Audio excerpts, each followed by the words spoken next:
Bonjour à toutes et à tous. Bonjour. Étonnant bonheur. En proclamant les béatitudes, Jésus dérange car il propose un système de valeurs différent de celui du monde d'aujourd'hui, basé sur l'argent, la popularité, le refus de la souffrance. Le bonheur de Jésus nous promet trouve sa force en l'amour de Dieu pour nous. Levons-nous et entrons en célébration.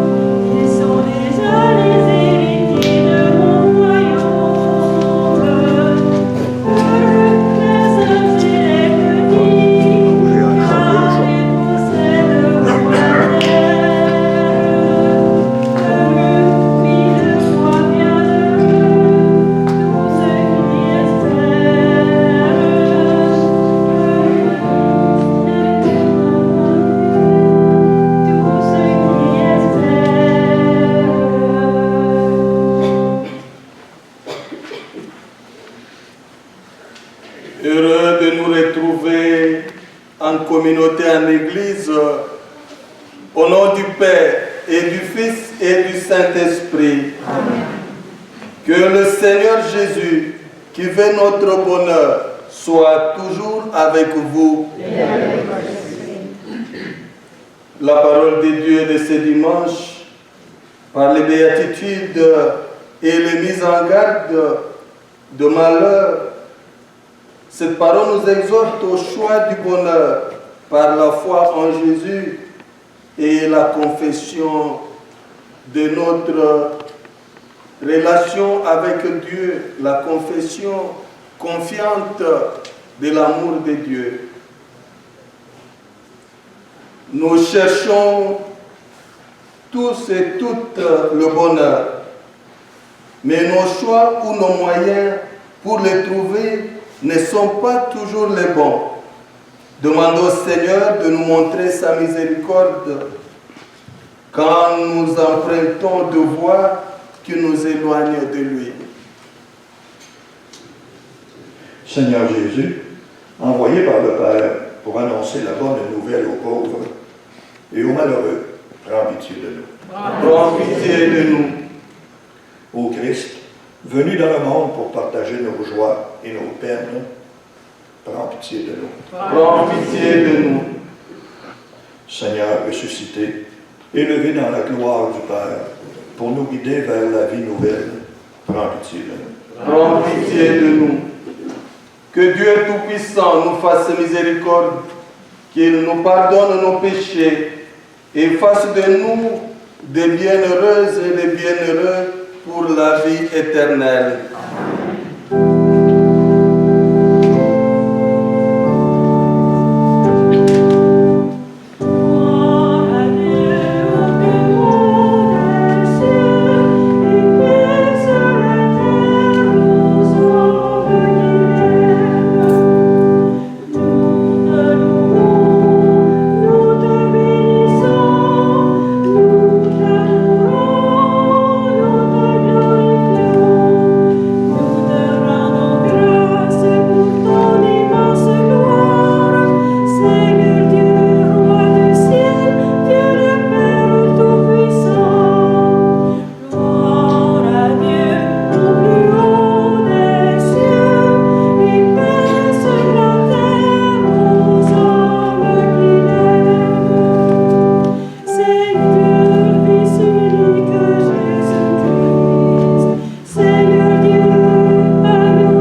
promis d'habiter le cœur droit et sincère. Donne-nous par ta grâce de vivre de telle manière que tu puisses faire en nous ta demeure. Par Jésus-Christ, ton Fils, notre Seigneur, qui vit et règne avec toi dans l'unité du Saint-Esprit, Dieu pour les siècles des siècles. Amen.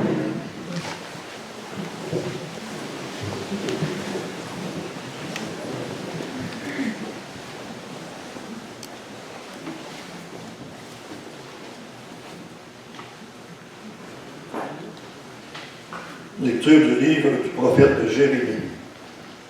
Ainsi parle le Seigneur. Maudit soit l'homme qui met sa foi dans un mortel, qui s'appuie sur un être de chair, tandis que son cœur se détourne du Seigneur. Il sera comme un buisson sur une terre désolée. Il ne verra pas venir le bonheur. Il aura pour demeure les lieux arides du désert, une terre salée, inhabitable. Béni soit l'homme qui met sa foi dans le Seigneur, dont le Seigneur est la confiance. Il sera comme un arbre planté près des eaux, qui pousse vers le courant ses racines. Il ne craint pas quand vient la chaleur. Son feuillage reste vert. L'année de la sécheresse, il est sans inquiétude. Il ne manque pas de porter du fruit. Parole du Seigneur. Nous rendons grâce à Dieu.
Lecture de la première lettre de Saint Paul apôtre aux Corinthiens.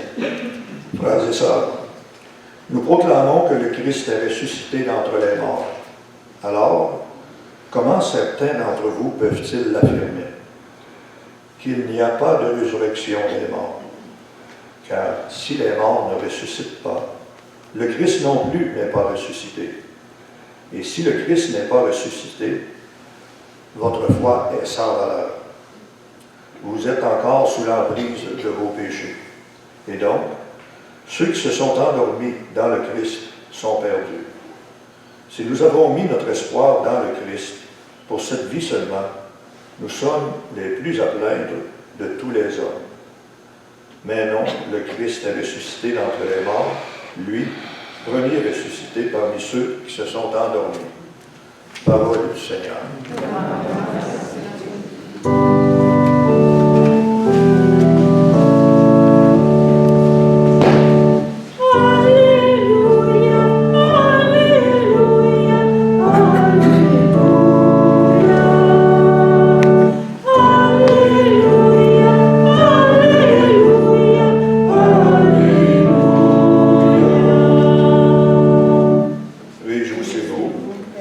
cri de joie, dit le Seigneur. Car votre récompense est grande dans le ciel. Alléluia, Alléluia, Alléluia. Alléluia, Alléluia,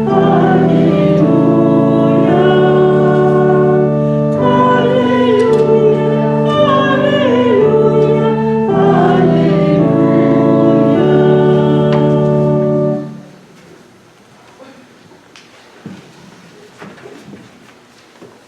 Le Seigneur soit avec vous. Évangile de Jésus-Christ selon saint Luc. En ces temps-là, Jésus descendit de la montagne avec le 12 et s'arrêta sur un terrain plat. Il y avait là un grand nombre de ses disciples et une grande multitude de gens venus de toute la Judée, de Jérusalem et du littoral de Tyr et de Sidon. Et Jésus, levant les yeux sur ses disciples, déclara: Heureux vous les pauvres, car le royaume de Dieu est à vous. Heureux vous qui avez faim maintenant, car vous serez rassasiés. Heureux vous qui pleurez maintenant, car vous rirez. Heureux êtes-vous quand les hommes vous haïssent et vous excluent, quand ils insultent et rejettent votre nom comme méprisable à cause du Fils de l'homme. Ce jour-là, réjouissez-vous, tressaillez de joie, car alors votre récompense est grande dans le ciel. C'est ainsi en effet que leur Père traitait les prophètes. Mais quel malheur pour vous, les riches, car vous avez votre consolation. Quel malheur pour vous qui êtes repus maintenant, car vous aurez faim. Quel malheur pour vous qui riez maintenant, car vous serez dans le deuil et vous pleurerez. Quel malheur pour vous lorsque tous les hommes disent du bien de vous.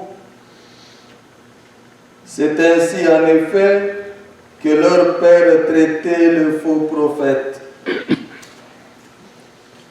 Acclamons la parole de Dieu. Alléluia, Alléluia, Alléluia.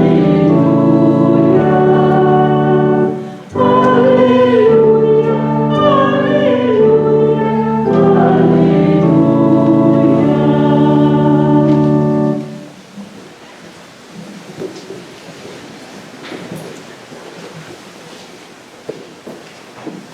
Une affirmation sûre que Dieu nous a créés pour vivre dans le bonheur, pour être heureux.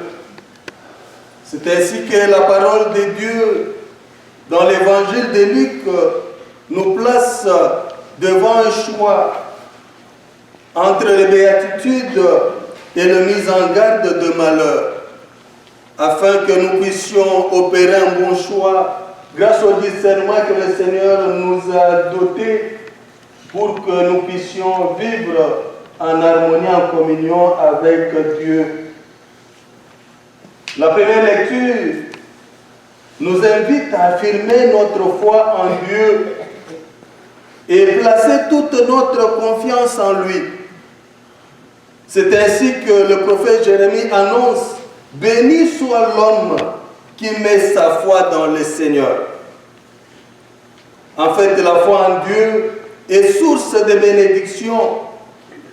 Celui qui compte sur Dieu, qui espère en Dieu, cette personne verra la manifestation de l'amour de Dieu dans sa vie, parce que Dieu comble tous ceux seuls qui croient en lui. Dieu assure le salut. Il se manifeste et il est toujours proche de nous, proche de ceux qui l'invoquent en vérité. La foi en Dieu nous invite en même temps à affirmer le bien que nous découvrons en Dieu.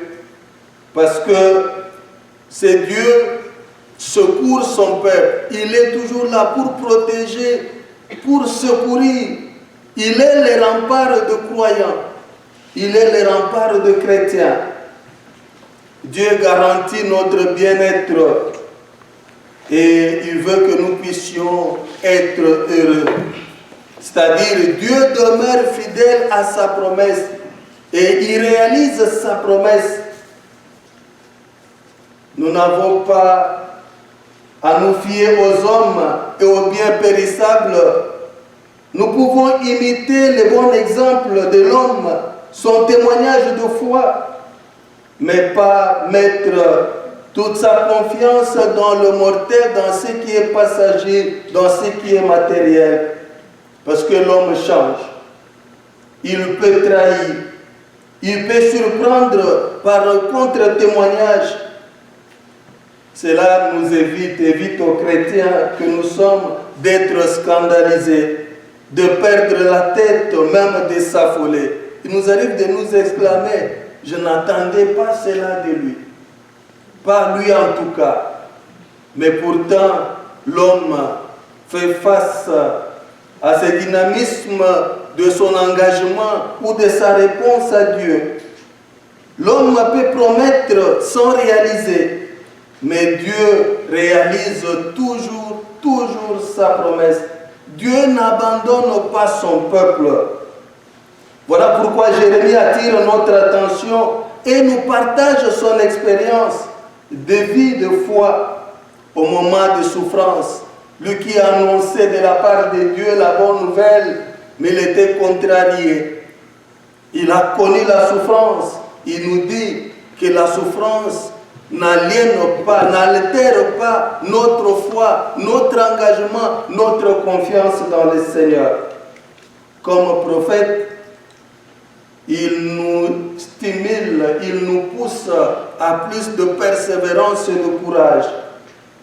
Et nous, comme chrétiens croyants, nous sommes invités à la suite de la deuxième lecture à affirmer la résurrection. Affirmer notre propre résurrection. Nous ressusciterons. C'est dans ce sens que la première lettre de Saint Paul, apôtre corinthien, affirme la foi en la résurrection. À la suite de la résurrection même de Jésus. Parce que par sa mort et résurrection, Jésus nous sauve.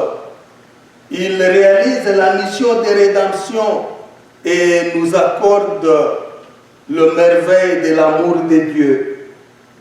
Le Christ est ressuscité d'entre les morts. Lui, le premier ressuscité parmi ceux qui se sont endormis, comme nous venions de l'entendre. Il s'agit de croire à la vie éternelle, espérer la vie après cette vie terrestre. Parce que par la foi en Jésus-Christ, même si nous passons de ce monde, nous espérons un monde nouveau.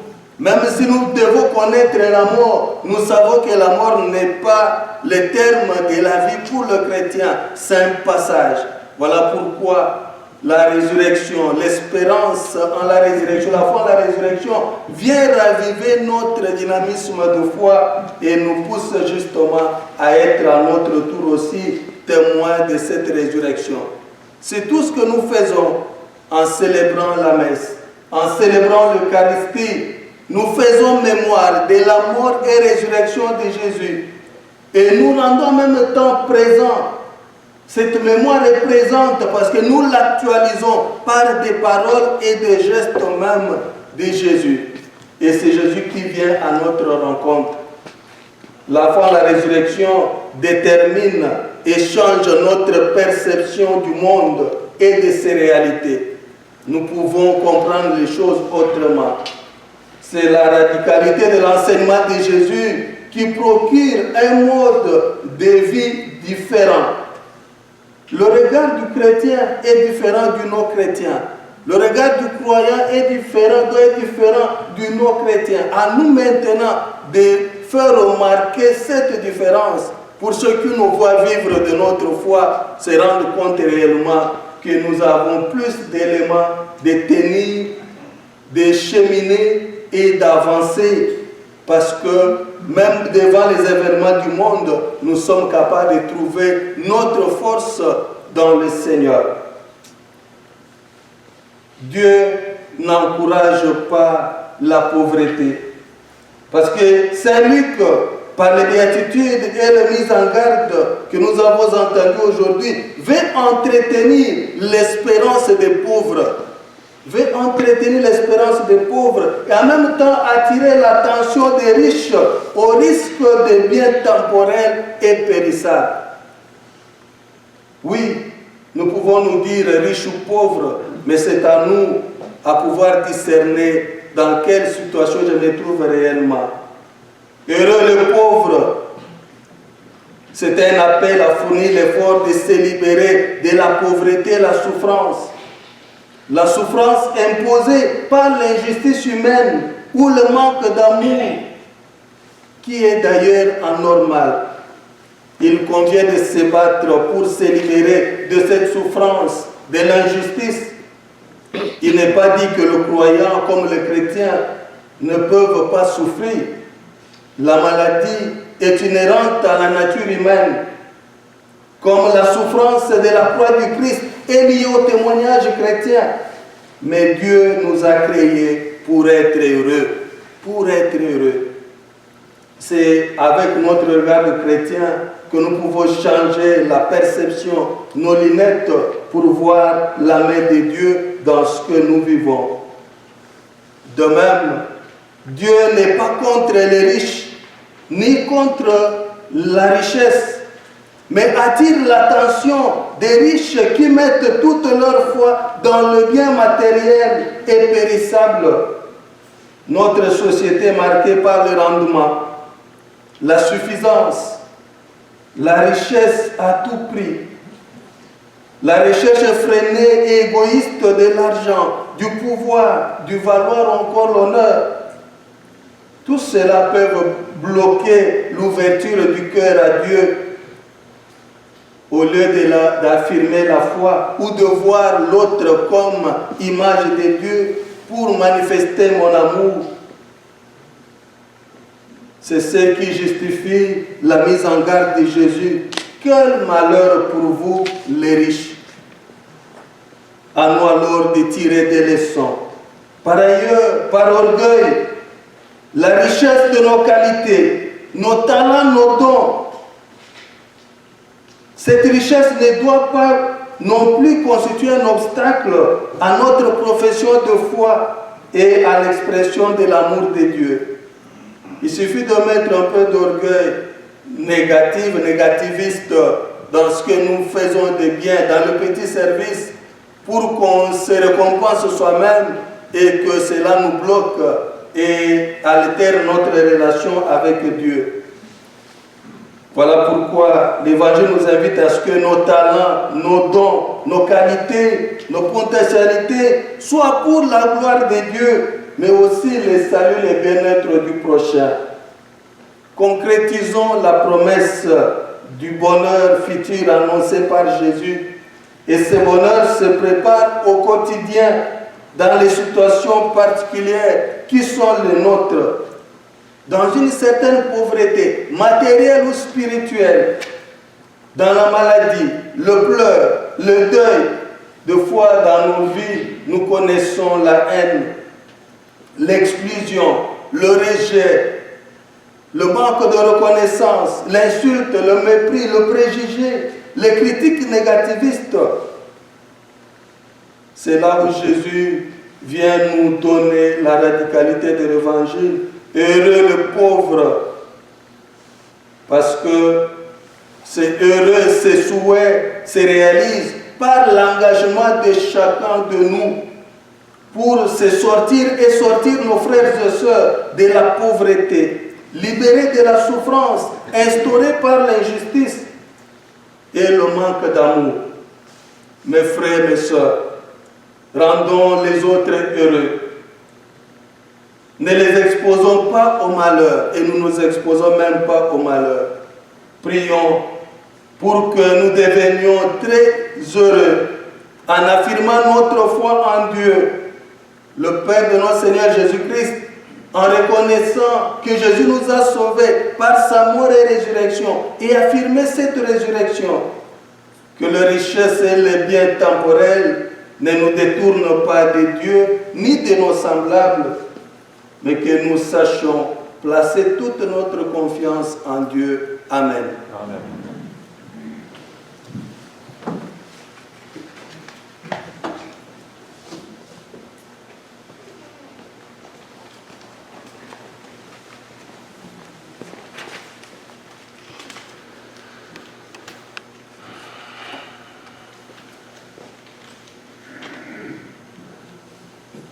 À l'écoute de la parole de Dieu, nous sommes invités à nous engager, pas seulement à promettre, mais aussi à agir.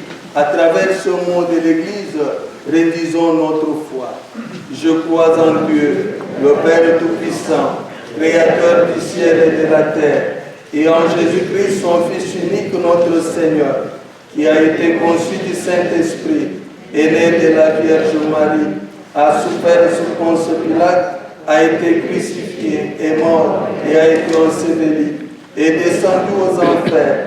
Le troisième jour est ressuscité des morts, est monté aux cieux, est assis à la droite de Dieu le Père Tout-Puissant, d'où il viendra juger les vivants et les morts.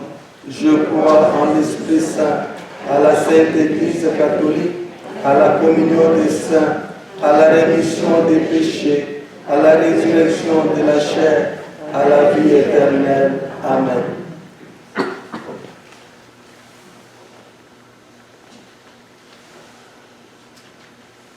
Dieu notre Père veut le bonheur de tous ses enfants. Que les béatitudes de son Fils inspirent nos choix et nos gestes et nous ouvrent aux besoins de tous ceux qui cherchent du réconfort. Seigneur, nous te prions. Pour l'Église, appelée à contribuer au bonheur de tous et toutes. À l'exemple du Christ, Jésus, prions le Seigneur. Seigneur, nous te prions.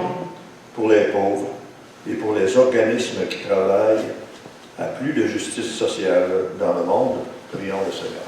Seigneur, nous te prions. Pour les personnes qui pleurent et qui souffrent, pour celles et ceux qui s'efforcent de les soulager, prions le Seigneur. Seigneur, nous te prions. Pour les victimes de préjugés, de discrimination, de rejet ou de persécution à cause de leur foi, prions le Seigneur. Seigneur, nous te prions. Pour les membres de notre communauté qui cherchent à faire les bons choix de vie et à mettre en pratique les béatitudes, prions le Seigneur. Seigneur, nous te prions. Faisons monter à Dieu nos prières personnelles.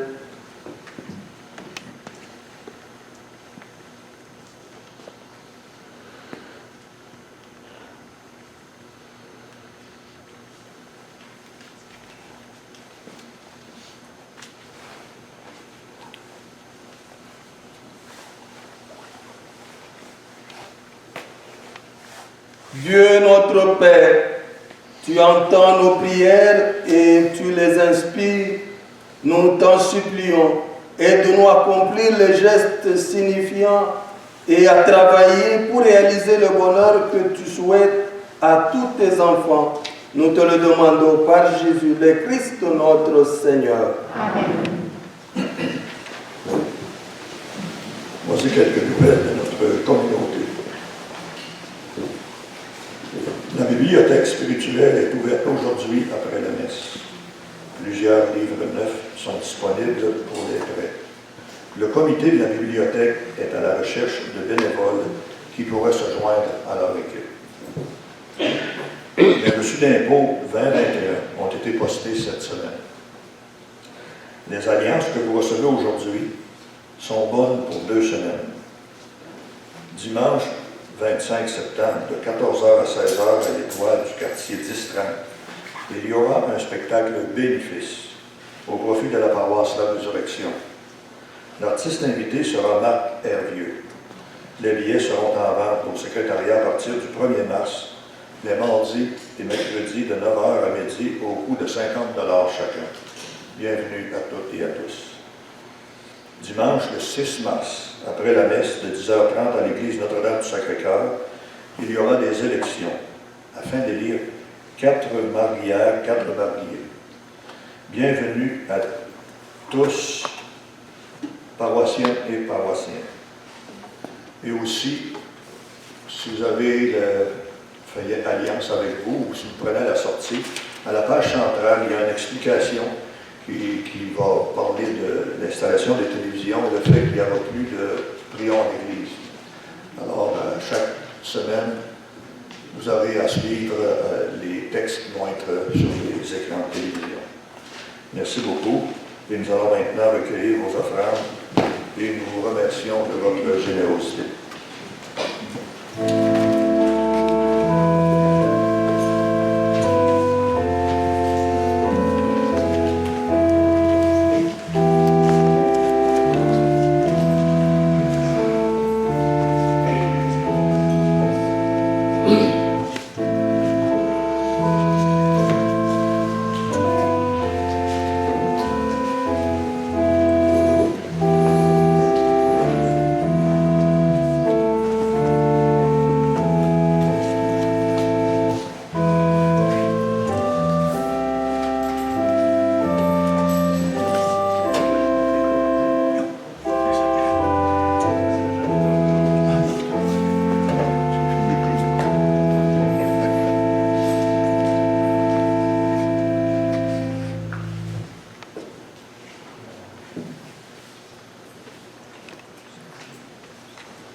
Tu es béni, Seigneur, Dieu de l'univers.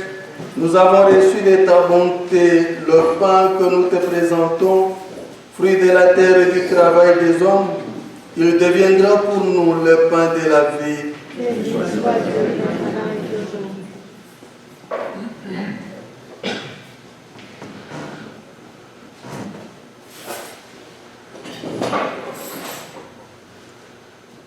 Tu es béni, Seigneur, Dieu de l'univers. Nous avons reçu de ta bonté le vin que nous te présentons, fruit de la vigne et du travail des hommes.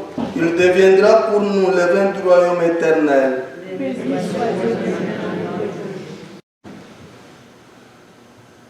Le cœur humble et contré, nous te supplions, Seigneur, accueille-nous. Que notre sacrifice en ce jour trouve grâce devant toi, Seigneur notre Dieu.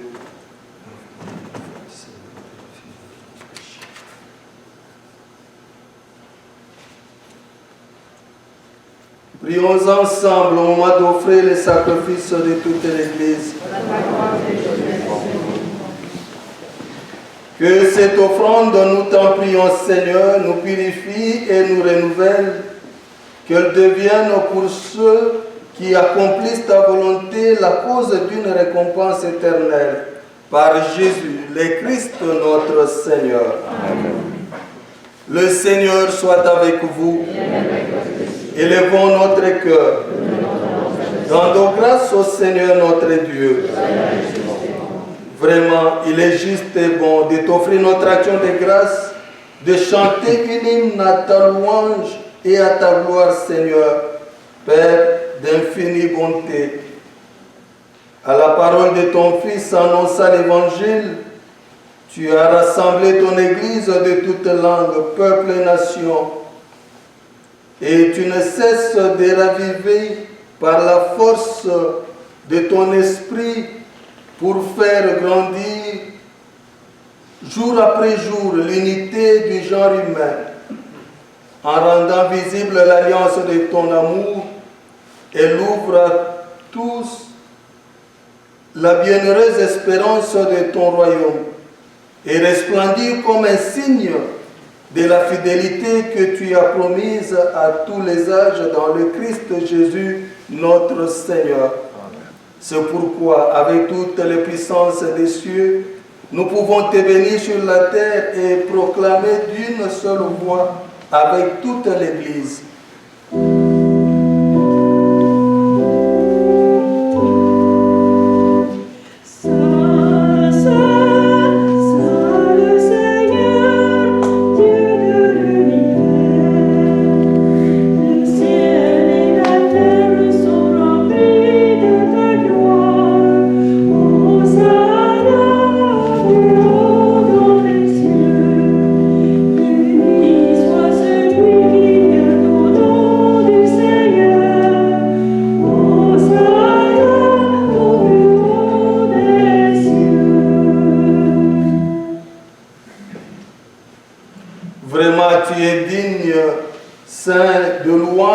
Dieu qui aime tes enfants, toi qui es toujours avec eux sur le chemin de cette vie. Vraiment, ton Fils Jésus est béni, lui qui se tient au milieu de nous quand son amour nous réunit, comme autrefois pour ses disciples. Il nous ouvre les Écritures et il rend le pain. C'est pourquoi, Père très aimant, nous t'en prions.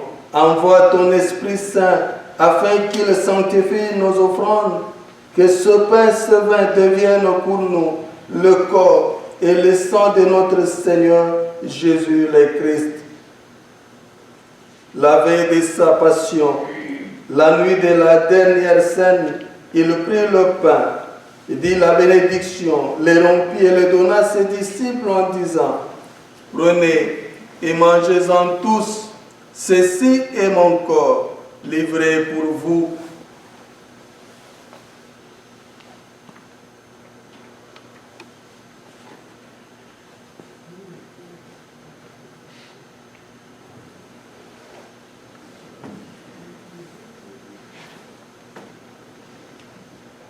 De même, après le repas, sachant qu'il allait tout réconcilier en lui par son sang répandu sur la croix, il prit la coupe remplie de vin et, te rendant grâce à nouveau, il la fit passer à ses disciples en disant: prenez et buvez-en tous, car ceci est la coupe de mon sang, le sang de l'alliance nouvelle et éternelle, qui sera versé pour vous et pour la multitude en rémission des péchés.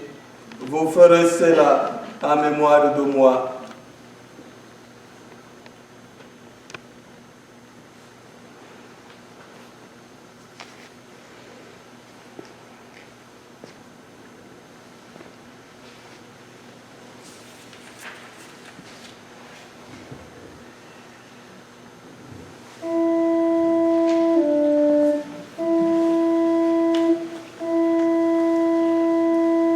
Il est grand le mystère de la foi. Nous annonçons ta mort, Seigneur Jésus. Nous proclamons ta résurrection. Nous attendons ta venue dans la gloire.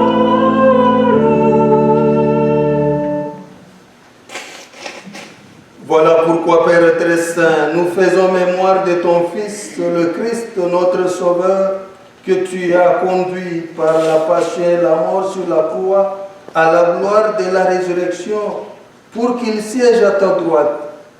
Nous annonçons jusqu'à ce qu'il vienne l'œuvre de ton amour et nous t'offrons le pain de la vie et la coupe de bénédiction. Regarde avec bonté l'offrande de ton Église qui te présente par nos mains ce qu'elle a reçu de toi, le sacrifice pascal du Christ. Que la force de ton esprit d'amour fasse de nous, de maintenant et pour l'éternité, le membre de ton Fils, nous qui communions à son corps et à son sang. Renouvelle, Seigneur, par la lumière de l'Évangile, ton Église qui est ici rassemblée. Resserre les liens de l'unité entre les fidèles et les pasteurs de ton peuple, en union avec notre pape François, notre évêque Claude, et l'ensemble des évêques, pour qu'au milieu d'un monde déchiré par les divisions, le peuple qui t'appartient brille comme un signe prophétique de concorde et d'unité. Souviens-toi de nos frères et sœurs qui se sont endormis dans la paix du Christ, et nous pensons particulièrement à Jean-Marie Sylvestre et de tous les morts dont toi seul connais la foi. Accueille-les dans la joie et la clarté de ton visage et donne-leur par la résurrection la plénitude de la vie. Et lorsque prendra fin notre pèlerinage sur la terre, reçois-nous dans la demeure où nous vivrons près de toi pour toujours. Alors avec la Vierge Marie, la bienheureuse Mère de Dieu, avec les apôtres, le martyr et tous les saints, nous pourrons te louer et te magnifier par ton Fils Jésus, le Christ.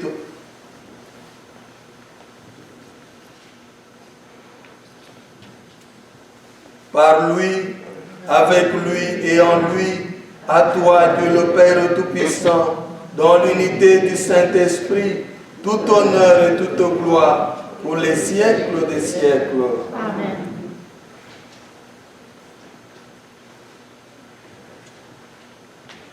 Unis dans le même esprit, nous pouvons dire avec confiance la prière que nous avons reçue du Sauveur. Notre Père qui es aux cieux, que ton nom soit sanctifié, que ton règne vienne, que ta volonté soit faite sur la terre comme au ciel. Donne-nous aujourd'hui notre pain de ce jour. Pardonne-nous nos offenses, comme nous pardonnons aussi à ceux qui nous ont offensés.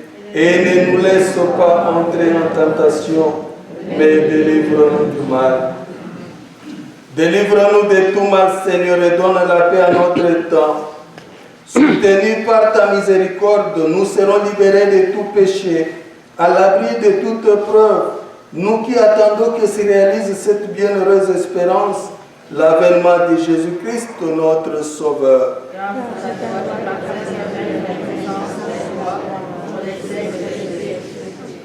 Seigneur Jésus-Christ, tu as dit à tes apôtres, je vous laisse la paix, je vous donne ma paix.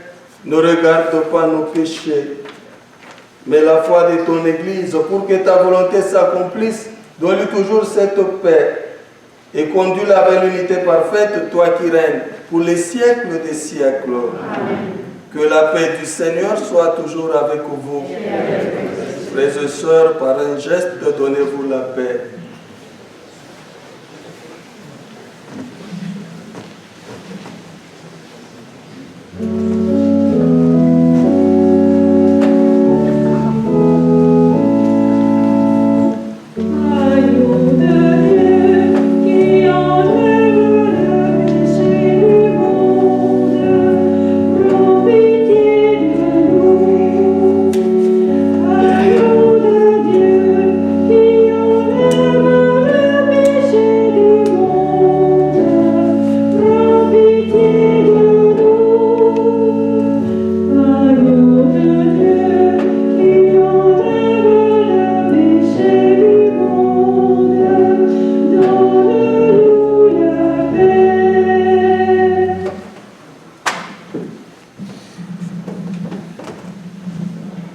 Voici l'agneau de Dieu, voici celui qui enlève le péché du monde.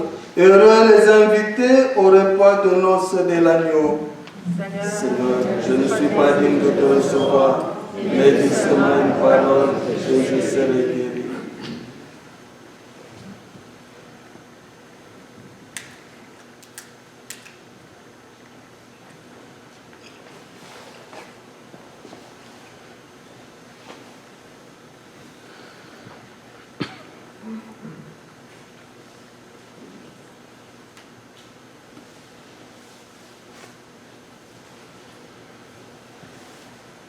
Les corps du Christ. Amen.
Tu nous as fait goûter, Seigneur, aux joies du ciel, et nous te prions. Donne-nous de toujours désirer ce qui nous fait vivre en vérité, par le Christ notre Seigneur. Amen. Nous tenons à remercier toutes les personnes qui nous ont aidés à préparer cette Eucharistie et aussi à la vivre. Nous vous disons aussi merci d'être venus. Ça fait une année qu'on s'est vu pour beaucoup, n'est-ce pas? Une année avec à cause des restrictions. Voilà que nous avons l'occasion de célébrer encore en famille, en communauté. Ça doit être un motif de joie et nous pousser de plus en plus à témoigner de notre foi, la foi en Jésus-Christ, à rechercher notre bonheur et le bonheur de nos semblables. Le Seigneur soit avec vous. Que Dieu Tout-Puissant vous bénisse, le Père, le Fils et le Saint-Esprit. Allez demeurer dans la paix du Christ. Bon dimanche, bonne semaine.